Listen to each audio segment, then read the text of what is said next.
In this talk, I'm going to give you the single most important lesson my colleagues and I have learned from looking at 83,000 brain scans. But first, let me put the lesson into context. I am in the middle of 7 children. Growing up, my father called me a maverick, which to him was not a good thing. In 1972, the Army called my number, and I was trained as an infantry medic, where my love of medicine was born. But since I truly hated the idea of being shot at or sleeping in the mud, I got myself retrained as an X-ray technician and developed a passion for medical imaging. As our professors used to say, how do you know unless you look? In 1979, when I was a second-year medical student, someone in my family became seriously suicidal, and I took her to see a wonderful psychiatrist. Over time, I realized that if he helped her, which he did, it would not only save her life, but it would also help her children and even her future grandchildren, as they would be shaped by someone who is happier and more stable. I fell in love with psychiatry because I realized it had the potential to change generations of people. In 1991, I went to my first lecture on brain SPECT imaging. SPECT is a nuclear medicine study that looks at blood flow and activity. It looks at how your brain works. SPECT was presented as a tool to help psychiatrists get more information to help their patients. In that one lecture, my 2 professional loves, medical imaging and psychiatry, came together and quite honestly revolutionized my life. Over the next 22 years, my colleagues and I would build the world's largest database of brain scans related to behavior on patients from 93 countries. SPECT basically tells us 3 things about the brain: good activity, too little, or too much. Here is a set of healthy SPECT scans. The image on the left shows the outside surface of the brain, and a healthy scan shows full, even, symmetrical activity. The color is not important, it's the shape that matters. In the image on the right, red equals the areas of high activity, and in a healthy brain, they're typically in the back part of the brain. Here is a healthy scan compared to someone who had 2 strokes. You can see the holes of activity. Here's what Alzheimer's looks like, where the back half of the brain is deteriorating. Did you know that Alzheimer's disease actually starts in the brain 30 to 50 years before you have any symptoms? Here's a scan of traumatic brain injury. Your brain is soft and your skull is really hard. Or drug abuse. The real reason not to use drugs? They damage your brain. Obsessive compulsive disorder, where the front part of the brain typically works too hard so that people cannot turn off their thoughts.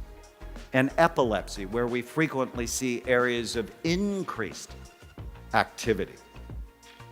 In 1992, I went to an all-day conference on brain SPECT imaging. It was amazing and mirrored our own early experience using SPECT in psychiatry. But at that same meeting, researchers started to complain loudly that clinical psychiatrists like me should not be doing scans, that they were only for their research. Being a maverick and having clinical experience, I thought that was a really dumb idea. Without imaging, psychiatrists then and even now make diagnoses like they did in 1840 when Abraham Lincoln was depressed, by talking to people and looking for symptom clusters. Imaging was showing us there was a better way. Did you know that psychiatrists are the only medical specialists that virtually never look at the organ they treat. Think about it. Cardiologists look, neurologists look, orthopedic doctors look, virtually every other medical specialties look, psychiatrists guess. Before imaging, I always felt like I was throwing darts in the dark at my patients and had hurt some of them, which horrified me. There is a reason that most psychiatric medications have black box warnings. Give them to the wrong person and you can precipitate a disaster. Early on, our imaging work taught us many important lessons, such as illnesses like ADHD, anxiety, depression, and addictions are not single or simple disorders in the brain. They all have multiple types. For example, here are two patients who have been diagnosed with major depression that had virtually the same symptoms, yet radically different brains. One had really low activity in the brain, the other one had really high activity. How would you ever know what to do for them unless you actually looked? Treatment needs to be tailored to individual brains, not clusters of symptoms. Our imaging work also taught us that mild traumatic brain injury was a major cause of psychiatric illness that ruined people's lives, and virtually no one knew about it because they would see psychiatrists for things like temper problems, anxiety, depression, and insomnia, and they would never look, so they would never know. Here's a scan of a 15-year-old boy who fell down a flight of stairs at the age of 3. And even though he was unconscious for only a few minutes, there was nothing mild about the enduring effect that injury had on this boy's life. When I met him at the age of 15, he had just been kicked out of his 3rd residential treatment program for violence. He needed a brain rehabilitation program, not just more medication thrown at him in the dark or behavior therapy, which, if you think about it, is really cruel. To put him on a behavior therapy program when behavior is really an expression of the problem, it's not the problem. Researchers have found that undiagnosed brain injuries are a major cause of homelessness, drug and alcohol abuse, depression, panic attacks, ADHD, and suicide. We are in for a pending disaster with the hundreds of thousands of soldiers coming back from Iraq and Afghanistan, and virtually no one is looking at the function of their brain. As we continued our work with SPECT, the criticism grew louder, but so did the lessons. Judges and defense attorneys sought our help to understand criminal behavior. To date, we have scanned over 500 convicted felons, including 90 murderers. Our work taught us that people who do bad things often have troubled brains. That was not a surprise. But what did surprise us was that many of these brains could be rehabilitated. So here's a radical idea. What if we evaluated and treated troubled brains rather than simply warehousing them in toxic, stressful environments? In my experience, we could save tremendous amounts of money by making these people more functional, so when they left prison, they could work, support their families, and pay taxes. Dostoevsky once said, "A society should be judged not by how well it treats its outstanding citizens, but by how it treats its criminals." Instead of just crime and punishment, we should be thinking about crime, evaluation, and treatment.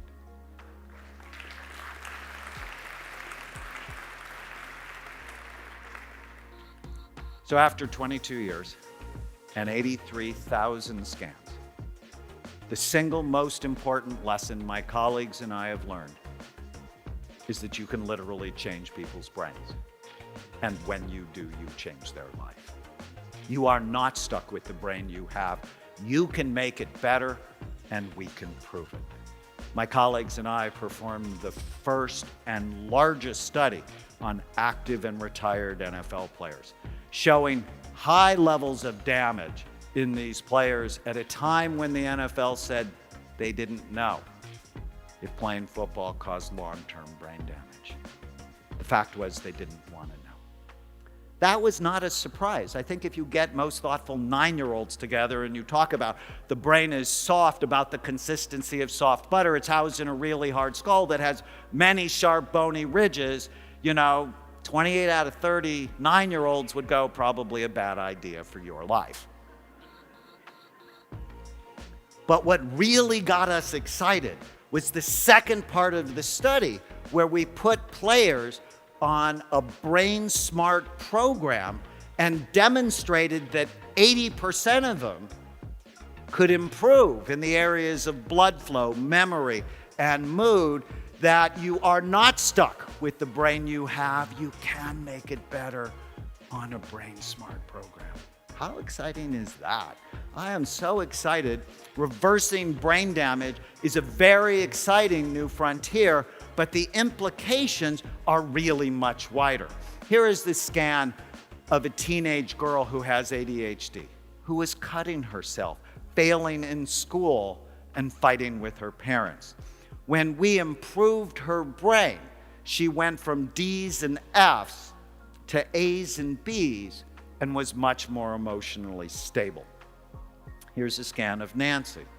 Nancy had been diagnosed with dementia, and her doctor told her husband that he should find a home for her because within a year she would not know his name. But on an intensive brain rehabilitation program, Nancy's brain was better, as was her memory. And 4 years later, Nancy still knows her husband's name. Or my favorite story to illustrate this point is Andrew, a 9-year-old boy who attacked a little girl on the baseball field for no particular reason, and at the time was drawing pictures of himself hanging from a tree and shooting other children. Andrew was Columbine, Aurora, and Sandy Hook waiting to happen. Most psychiatrists would have medicated Andrew as they did Eric Harris and the other mass shooters before they committed their awful crimes. But SPECT imaging taught me that I had to look at his brain and not throw darts in the dark at him to understand what he needed. His SPECT scan showed a cyst the size of a golf ball occupying the space of his left temporal lobe. No amount of medication or therapy would have helped Andrew. When the cyst was removed, his behavior completely went back to normal, and he became the sweet, loving boy he always wanted to be. Now, 18 years later, Andrew, who is my nephew, owns his own home, is employed, and pays taxes. Because someone bothered to look at his brain. He has been a better son and will be a better husband, father, and grandfather. When you have the privilege of changing someone's brain, you not only change his or her life, you have the opportunity to change generations to come. I'm Dr. Dan Delaney. Thank you.